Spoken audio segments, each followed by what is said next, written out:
ఒకే రాజకీయ పార్టీలో కాంగ్రెస్ పార్టీ లోపల వాళ్ళు కొట్లాడుకుంటూ ఉంటే, టీడీపీ లోపల వాళ్ళు సీట్లను వాళ్ళు గొడవ పడుకుంటూ ఉంటే, చంద్రబాబు నాయుడు తిట్టుకుని చాలామంది టీడీపీలో ఉన్నప్పుడు ఇంకొక రాజకీయ పార్టీ నాయకుడికి చంద్రబాబు నాయుడు సాయం చెందుకుంటుంది. ఉంటాయి కొన్ని ఇబ్బందులు ఉన్నమాట వాస్తవం. కేసీఆర్తో కూడా మాకు ఇబ్బందులు వచ్చాయి. ఇబ్బందులు వచ్చేంత మాత్రాన అది తెగందాకా లాగలే వారు కూడా. పేజ్ అంటే ఎవరి పార్టీ ఇంట్రెస్ట్ వాళ్ళకు ఉంటుంది. ఆ పార్టీ ఇంట్రెస్ట్ ఇచ్చి వాళ్ళ డిమాండ్ ఉంటుంది. ఆ డిమాండ్ని ఎట్ట చెప్పాడు ఆయన అని అంటే ఒక్కొక్కరు భాష చెప్తారు. ఇప్పుడు మీరే నన్ను ఏమంటారు, ఏమంటే మీ నాన్నగారు బాగున్నారా అని అంటారు. నేనేమంటాను మీ అమ్మ ఒడు బాగున్నారా అంటాం. అర్థం ఒకటే, నా లాంగ్వేజ్ అది మీ లాంగ్వేజ్ అది. అట్లా ఒక్కొక్క లాంగ్వేజ్ ఒకటి ఉంటుంది. అయినంత మాత్రాన పొలిటికల్ యూనిటీ రాజకీయ ఐక్యత చేసే పద్ధతి అనడం లేదు. నాన్నగారు దాదాపు 30 సంవత్సరాల నుంచి రాజకీయాలు చూస్తున్నారు. ఇప్పుడు ఈ మధ్య అసెంబ్లీలో కానీ బయట కానీ వ్యక్తిగత దూషణలు ఎక్కువైనాయి. పరస్పరం దూషించుకుంటూ ప్రమాణాలు క్షీణించినాయని చాలామంది ఎందరూ బాధకుంటున్నారు. మీకు గతంలో కూడా చూశారు, నిజంగానే ప్రమాణాలు క్షీణించినాయి. గతంలో ఇటువంటి వాతావరణం ఉండేదా? గతంలో ఏమున్నా రాజకీయపరమైన వాతావరణం ఉండేది. ఒక స్టేజ్లో మాత్రం నాకు బాగా గుర్తు, టీడీపీకి ఎప్పుడు చంద్రబాబు నాయుడు గారు టీడీపీలో చేరి కాసించి మళ్ళీ కాంగ్రెస్ పార్టీ విడిగా ఉన్నప్పుడు, అప్పుడు కృష్ణ కాంగ్రెస్ పార్టీ తరఫున పోటీ చేసినప్పుడు అప్పుడు కొద్దిగా ఫిల్తీ లాంగ్వేజ్ వచ్చాయి. నాకు గుర్తుంది. 1-2 రోజులు జరిగినాయి. ఆ తర్వాత అందరూ కలిసి దాన్ని కట్ చేసేసారు. ఆ తర్వాత మళ్ళీ ఎప్పుడు అట్లాంటి 1955 ఎన్నికల్లో కూడా కమ్యూనిస్ట్ పార్టీల మీద ఆంధ్రపత్రిక, ఆంధ్రప్రభ సంపాదకులు దాడులు చేశారు. చాలా నిశ్చితంగా విమర్శించేవాళ్ళు. అప్పుడు కూడా కమ్యూనిస్ట్ నాయకుల మధ్య, కాంగ్రెస్ నాయకుల మధ్య వ్యక్తిగత విమర్శలు కూడా వచ్చాయని, కొన్ని కల్పనలు కూడా వాస్తవాలుగా ప్రచారం లేదు. ఆనాడు నేను కూడా హిస్టరీ చదువుతున్నప్పుడు నాకు అర్థం ఏంటంటే, మా పార్టీలో కొంతమంది కొంచెం బాగా స్పీడ్గా మాట్లాడు ఉంటారు. ఆ మాట్లాడేటప్పుడు కొన్ని అబద్ధాలు దారి చేసిన పరిస్థితులు వచ్చాయి. ఉదాహరణకి ఈ భూములు మొత్తం మేము దున్నుతామని చెప్పడం వేరు, ఈ భూములు మొత్తం ఈ భూస్వామి భార్య మెడలలో కాడి పెట్టి దున్నిస్తాం అని చెప్పడం వేరు. అర్థం భూమి కావాలని ఆ చెప్పడం వల్ల ఏమైంది, కొంచెం హిందూ సెంటిమెంట్స్ దెబ్బతింది.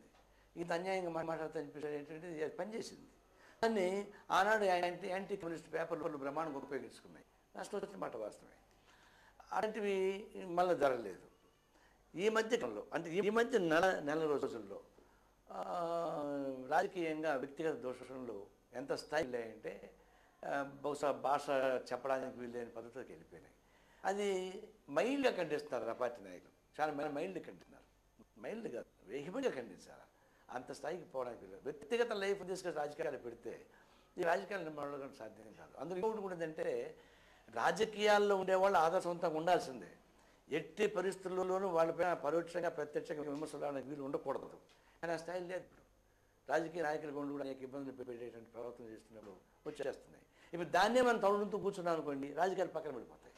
అందువల్ల మేము ఒకవేళ తెలిసినా వాళ్ళ వ్యక్తిగత వైద్యం తెలిసినా కూడా మేము రాజకీయాలపైన స్పందించడానికి ప్రయత్నిస్తున్నాం. అప్పుడప్పుడు నేను కూడా ఎక్కడో కొంచెం దుడుగా మాట్లాడుతుంటా. ఆ దుడుకు ఎట్ట మాట్లాడుతున్నాను, వాళ్ళు ప్రజాప్రతినిధులుగా ఉంటూ చేస్తున్న పనులు విమర్శించడంలో కొంత ఉంది తప్ప, అదే వాళ్ళ వ్యక్తిగతం ఏంటంటే అలవాట్లపైన మేము ఎప్పుడు దాడి చేయడం లేదు. ఇప్పుడు అసభ్యకరమైనటువంటి పదజాలతో కొంత చర్చ జరిగినాయి. సరే, మేము ఆయా రాజకీయ పార్టీకి మామూలుగా చెప్పిన జాగ్రత్త ఉండని చెప్పినా ఇప్పుడు సర్దుకున్నట్టు కనిపిస్తున్నారు. కానీ టెస్టింగ్ వచ్చినప్పుడు అసలు విషయం బయటపడుతుంది అంటుంటారు. మంచివాడు మానసికంగా శుద్ధి అని చెప్పని ఆ సమయం ఉన్నప్పుడు నిగ్రహించే శక్తి ఉండేవాడు రాజకీయ నాయకుడు. నేను నిగ్రహించుకుంటూ ఫిల్తీ లాంగ్వేజ్ మాట్లాడితే మంచి ఏం లేదు. దాన్ని కంట్రోల్ చేసుకోవాల్సిందే. వాతావరణం బాగలేదు. నాన్ పొలిటికల్ పర్సన్స్ ఎక్కువ మంది జనం ఉన్నారు. రాజకీయాల సంబంధం లేకుండా దూరంగా ఉంటూ మమ్మల్ని నిశ్చితంగా ప్రశ్నించే వాళ్ళు చాలామంది ఉన్నారు. వాళ్ళు హట్టు కాకూడదు. హట్ అయ్యే పద్ధతి మొన్న దానికి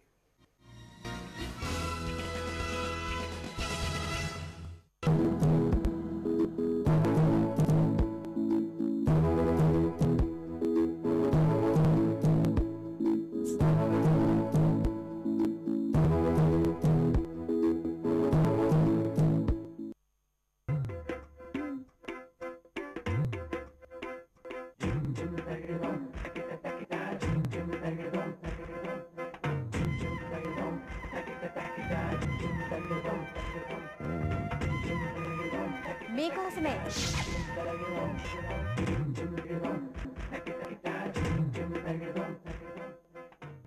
జాతీయ అంతర్జాతీయ మార్కెట్లు, బుల్ మార్కెట్ పతనాలు, బేర్ మార్కెట్ ఉత్థానాలు, ఫండమెంటల్స్, టెక్నికల్స్, అమ్మడం కొనడం లాభం నష్టం, మార్నింగ్ మార్కెట్స్, సోమవారం నుంచి శుక్రవారం వరకు ఉదయం 9:30కు.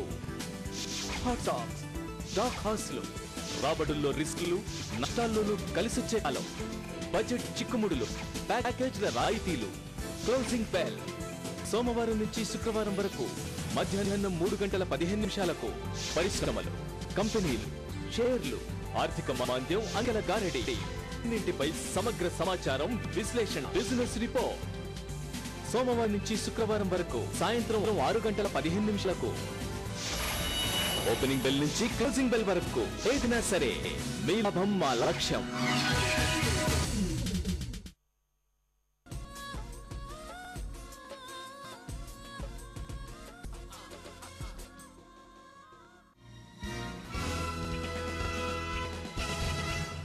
నారాయణ గారు, ఎన్నికలు ఇంకా 40 రోజులు కూడా లేవు.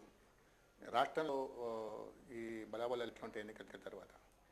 ఇప్పుడు ఈ 4 రాజకీయ పార్టీల కూటమి చేరిన తర్వాత దీనికి ఆల్రెడీ ఎస్టాబ్లిష్డ్ పార్టీస్, దాని ఓటింగ్ శాతం కానీ కేడర్ కానీ లెక్కేసుకుంటే ఖచ్చితంగా కాంగ్రెస్ పార్టీ కన్నా మెజారిటీ ఈ కూటమి వస్తుంది తప్ప ఏమాత్రం సంశయం లేకుండా ముందుకు వెళ్తాం, ఎక్కువ గెలుస్తాం. అంటే 2004లో ప్రభుత్వానికి ఉన్న వ్యతిరేకత ఇప్పుడు ఈ ప్రభుత్వానికి పట్ల వ్యతిరేకత ఉందా అంతా? ఇప్పుడు ప్రజలు కూడా ఈ రాజకీయ పార్టీల ప్రవర్తన చూసిన తర్వాత వాళ్ళు చాలా తెలుగుగానే బిహేవ్ చేస్తున్నారు. ఏ విషయం బయట చెప్పదలుచుకోలేదు. ఎవరు మీటింగ్ని పెట్టే జనం పోతున్నారు.